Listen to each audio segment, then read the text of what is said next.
Hello and welcome back. So now I have a sim preview and you can see it's working nicely. This is very similar, very close to the version I just showed and rendered. And the only thing that needs to be tuned down, reduced is the fuel advection. I think it's not working in this case.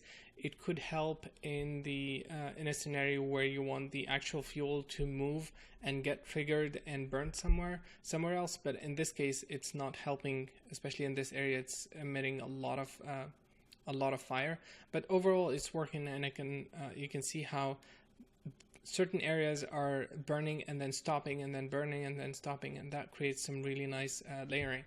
And I think if you have fire, especially short flames, maybe less than 1 to 2 meter flames, you could nicely use this and create some really interesting effect.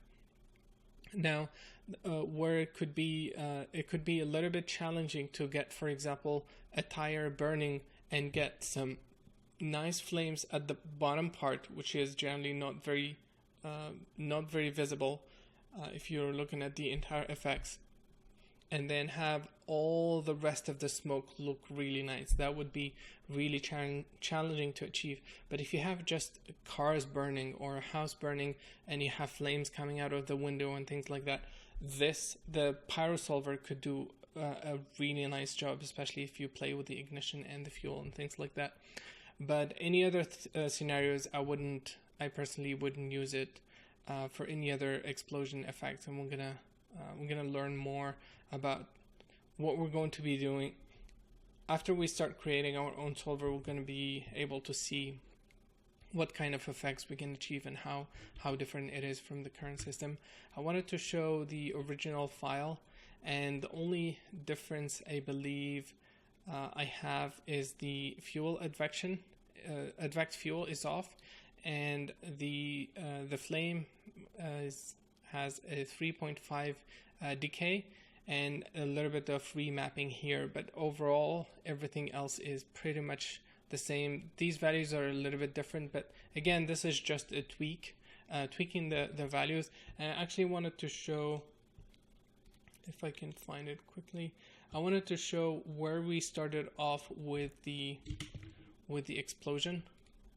So this is the video for the explosion that we did with a pyro, and you can see we started off with this, just trying to understand where things are at, and then this is the result, and then we took it to look like this. This is the second video, and then let's see, and then this is the final result, and this is probably in like an hour or less, and you can see that tweaking is the key factor for creating an interesting sim. Now obviously you will hit a wall when in terms of what you can do and the quality, but I cannot stress enough how important it is to test settings and wedge and try and understand. Now these guys we're not going to be using too much, to be honest. We're going to be using the turbulence and the confinement, which are really easy to understand. The dissipation is obvious, and these three guys we're not going to be using that much unless we need to create fire or something like that using the pyro solver. And what I want you guys to do is practice with the existing tools and try to understand all these settings. I'm not saying about the sim settings or anything like that. Just practice a little bit with this and try to understand how these guys affect the sim. Now the final result will not be visible at a low res sim, so you have to try different values of each one of these guys. You can go aggressive, you can go from 1, 5, and 10 and see how that affects your sim. You can try the turbulence swirl, which is, I think this guy is the most important in my opinion. You can try the confinement. I think it's very important to understand, and try to practice and see what kind of result you get. We're not going to be able to play with all these things in real time and show you how it looks. You need to sit down and do a lot of iteration on this. As you guys saw, we started off with a very simple sphere and we ended up creating an interesting, somewhat interesting explosion in just an hour. And there is no shortcut to tweaking. You have to do the work. You have to do the wedges. You have to understand how these settings work. And I cannot stress how important it is to fully understand the smoke solver settings and all these and the pyro solver settings. Not so much the combustion. I'm not going to worry about that, but how this will affect the look of the sim.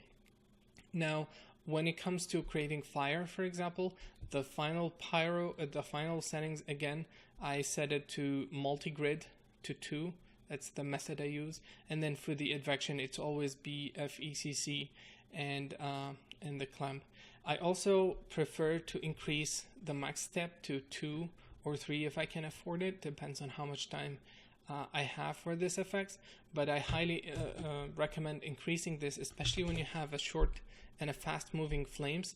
It's very important to have more steps to get some accuracy in the sim. And then I think that's pretty much it for all these settings. Thank you so much for watching and see you in the next video. Bye bye.